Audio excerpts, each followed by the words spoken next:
Yeah. It's a cloud of grasshoppers. In essence, you're right, Alex, because that's human nature. I'm a Christian, and I look at that the human heart is desperately wicked at its core. And it's only because of the restraint of things like Christian faith and the restraint that non-Christians are under because of civil government that keeps them from acting like locusts. I just dread seeing a situation where there is a vacuum of restraint, where there's no control. Well, that's another thing. When modern morals, or lack thereof, we could see a tremendous period of lawlessness. Let me raise. Very ugly. I agree. Let me raise the next point with you.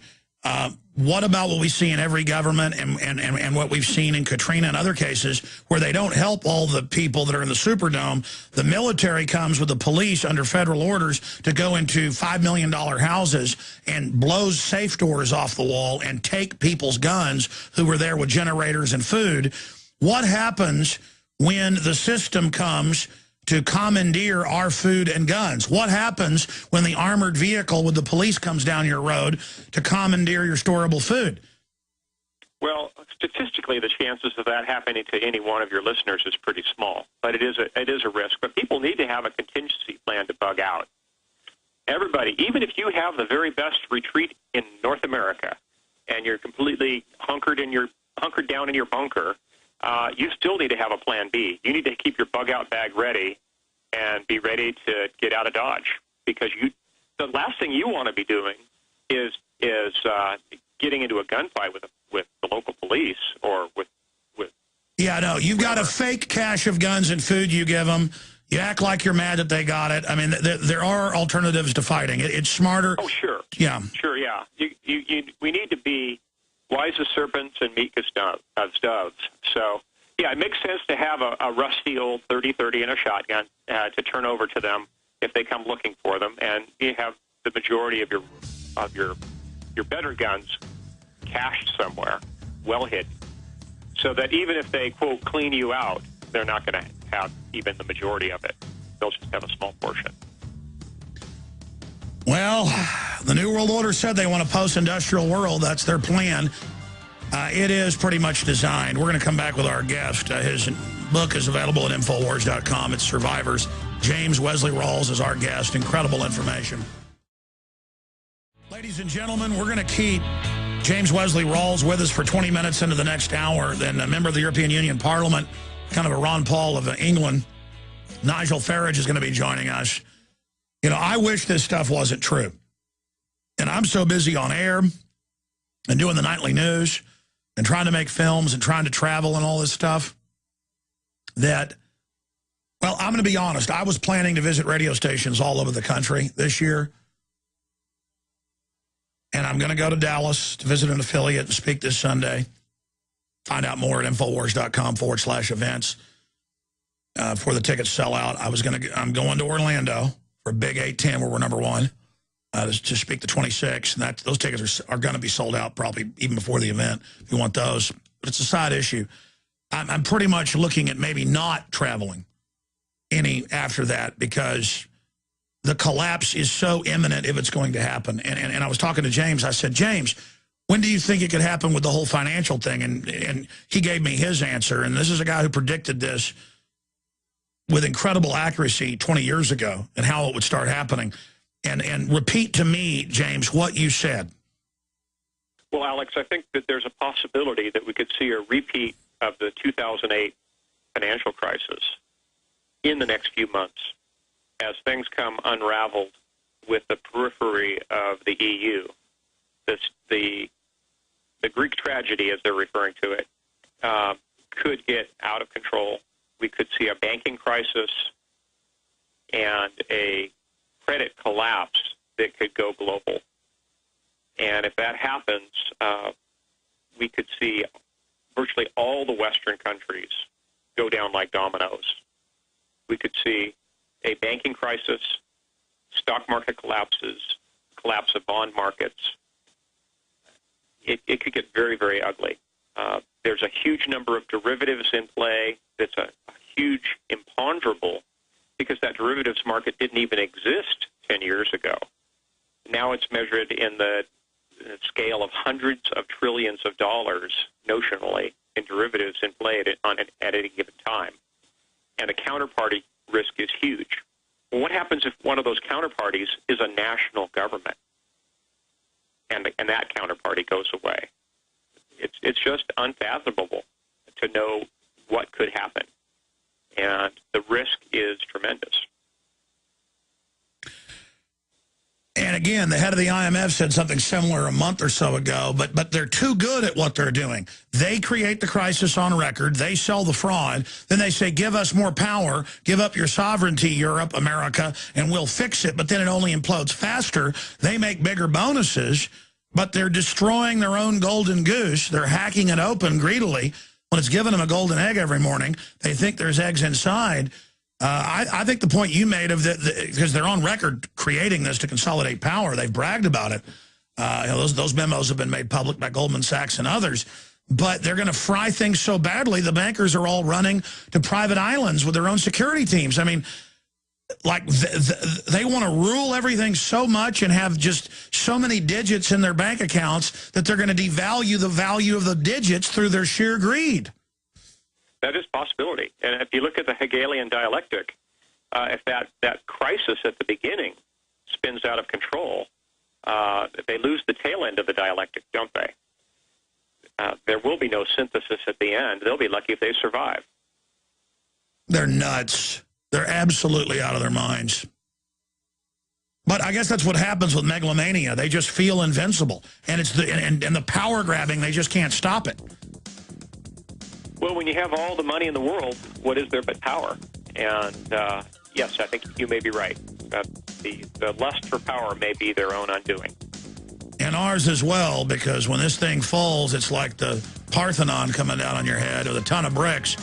Back in 60 seconds, third hour straight ahead, the book Survivor, available at Infowars.com. Survivors. James Wesley Rawles, author of Survivors, a novel of the coming collapse, with us. You can get his book at Infowars.com. In bookstores everywhere. I mean, I was in the bookstore the other day and saw it there on the end cap. But again, it's just so creepy. It's one thing to know, hey, grandpa's got cancer, that he's going to be dead.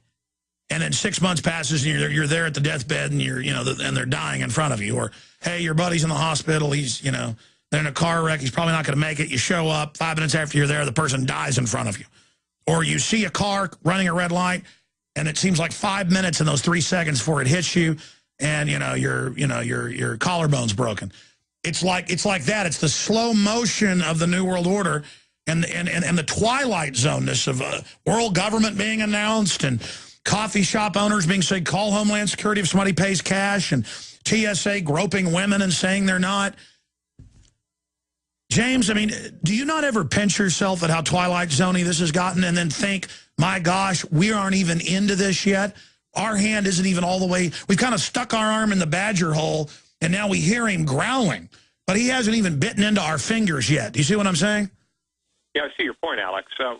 We are kind of in a stage now, but I look at that of uncertainty. But I look at that as a period of opportunity where people can reorder their finances, get out of dollar-denominated assets and get into precious metals, where people can still go to a local gun show and buy a fully capable gun with no paperwork if they buy it from a fellow private party in most states. The window of opportunity for preparedness still exists, and the window of opportunity to warn others with venues like yours still exists. I think people should take full advantage of these opportunities while they can. We were talking earlier about what's your chances of finding something sophisticated like a night vision scope after everything falls apart. They're just not going to be available. So people should thank God that they have those opportunities to get prepared now. Now is the time to sell that flat panel television and sell your jet ski and go out and buy yourself an M1A. Buy yourself 6 months or a year's worth of food. You have the opportunity now. Grab the bull by the horns, because a couple of years from now, you'll be thanking yourself. In fact, your children will be thanking you. And if you don't, your children will be asking, why didn't you? Yeah, folks, go to twitter.com/Real Alex Jones. You can see me shooting my M1. Just awesome firearm, incredibly accurate with open sights. A lot better than, Mini 14 with open sights, or even a Winchester 30-30 or something like that. It is a heavy gun. We ought to talk about your favorite type of firearms. What's a good, really, light little rifle? Something like a range rifle or something, .223? Well, I'm fairly fond of the M4 or M4gery, the civilian equivalents, but it's not a very potent caliber. For anybody who's 5'10" or taller, they should be carrying a .308 battle rifle. 308's got more penetration and more, absolutely, yeah, much longer range, much more power, much more sure stopper, and it's also a big game rifle, so it doubles as a hunting rifle. .223 isn't even legal to hunt deer in most states. Yes. So, yeah, no, I personally have the 308 and 7 mag and Lapua and 50 cal and all that. I'm just thinking for average folks, because, I know people... 308 rules. And the ones that I like the best right now would be the HK91 clones, because the magazines for those are dirt cheap. I do like FALs and M1As, but the magazines and spare parts are getting very, very expensive. Yeah, I had an HK91, and then it burned up in a house. Stay there. We're going to come right back. I need to get an HK91. That was an awesome rifle. I actually had the HK91, not one of the clones. I want to hear your favorite clone of it that's a lot less expensive on the other side. Long segment coming up with our guest. Amazing info. If you believe in this information and want to support its viral spread, go to the InfoWars store at InfoWars.com. We've got the new G.I. Joe InfoWars T-shirts. We've got the incredible Pro Pure gravity-fed filters available at InfoWars.com in the store. We've got a new DVD, Scientists Under Attack, the Don't Tread on Me flag. We've got all sorts of different bumper stickers to help spread the rebellion virally. It's all there. Wristbands, citizen rule books in every order. Order online at InfoWars.com today. The water filters, the canteens, it's all there. InfoWars.com. Cases where they don't help all the people that are in the Superdome, the military comes with the police under federal orders to go into $5 million houses and blows safe doors off the wall and take people's guns who were there with generators and food. What happens when the system comes to commandeer our food and guns? What happens when the armored vehicle with the police comes down your road to commandeer your storable food? Well, statistically, the police, or with yeah, no, you've got a fake cache of guns and food you give them. You act like you're mad that they got it. I mean, there are alternatives to fighting. It's smarter. Oh, sure. Yeah. Sure, yeah. We need to be wise as serpents and meek as doves. So, yeah, it makes sense to have a rusty old 30-30 and a shotgun to turn over to them if they come looking for them, and you have the majority of your better guns.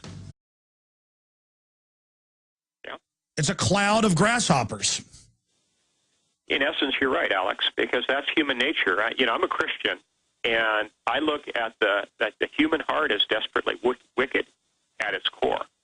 And it's only because of the restraint of things like Christian faith and the restraint that non-Christians are under because of civil government that keeps them from acting like locusts. I just dread seeing a situation where there is a vacuum of restraint, where there's no control. Well, that's another thing. When modern morals, or lack thereof, we could see a tremendous period of lawlessness. Let me raise. Very ugly. I agree. Let me raise the next point with you. What about what we see in every government and what we've seen in Katrina and other? Chances of that happening to any one of your listeners is pretty small, but it is a risk. But people need to have a contingency plan to bug out. Everybody, even if you have the very best retreat in North America and you're completely hunkered down in your bunker, you still need to have a plan B. You need to keep your bug out bag ready and be ready to get out of Dodge, because the last thing you want to be doing is getting into a gunfight with the local